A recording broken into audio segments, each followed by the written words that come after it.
Comment couper les liens négatifs grâce au bonhomme allumette? Je suis Frédéric, coach de mieux-être et accompagnante dans les projets de vie. La technique des bonhommes allumettes est efficace et très ludique pour se libérer des liens toxiques dans une relation quelle qu'elle soit, amoureuse, familiale ou professionnelle. Cette technique a été mise au point par Jacques Martel, thérapeute québécois. Elle consiste à représenter deux personnes dont soi-même, de façon simpliste, puis à couper symboliquement les liens d'attachement reliés aux 7 chakras. Il s'agit de couper les liens conscients et inconscients d'attachement qui nous entravent dans notre avancée, dans notre bien-être. Il peut s'agir de liens avec des personnes vivantes ou décédées, connues ou inconnues, présentes ou très éloignées, des situations, des émotions, de notre façon de fonctionner. La liste peut être déclinée à l'infini. Il s'agit de couper les liens d'attachement qui sont toxiques, non des liens d'amour. Il y a 7 étapes. On dessine soi-même sa propre personne en petit bonhomme allumette, des petits bâtons. On écrit son prénom et son nom en dessous. On dessine l'autre personne de la même façon en écrivant son prénom et son nom en dessous. On trace un cercle de lumière autour de soi-même. On trace un cercle de lumière autour de l'autre personne.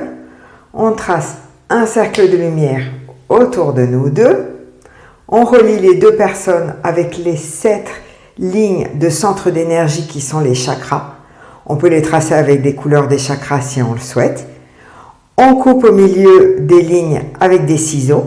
Il est aussi possible de le faire avec une situation en écrivant ce que l'on veut obtenir, ce qui est bon pour soi. Par exemple, la vente d'une voiture, l'achat d'une maison, dans un rectangle à droite.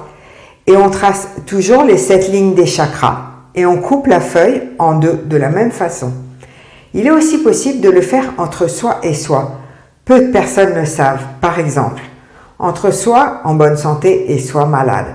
Soit côté yin et soit côté yang. Soit matériel et soit spirituel. Cette technique permet dans ce cas de nous libérer de liens délétères ou de bénéfices cachés. On ne pratique qu'une seule fois pour la même personne ou la même situation, considérant que ça fonctionne. Pour les feuilles, ce qu'on en fait n'a aucune importance. On peut les jeter, les garder ou les brûler. Par contre, c'est absolument indispensable de faire cet exercice avec soi-même, de se dessiner toujours soi-même, jamais entre deux autres personnes. Chacun est responsable de sa vie et de ses liens conscients ou inconscients. On n'a aucun droit d'intervenir pour la vie d'autrui, même pour son bien. Si cette vidéo vous a plu, je vous invite à vous abonner à ma chaîne YouTube Être moi-même et mettre un petit pouce ou un commentaire. Merci beaucoup.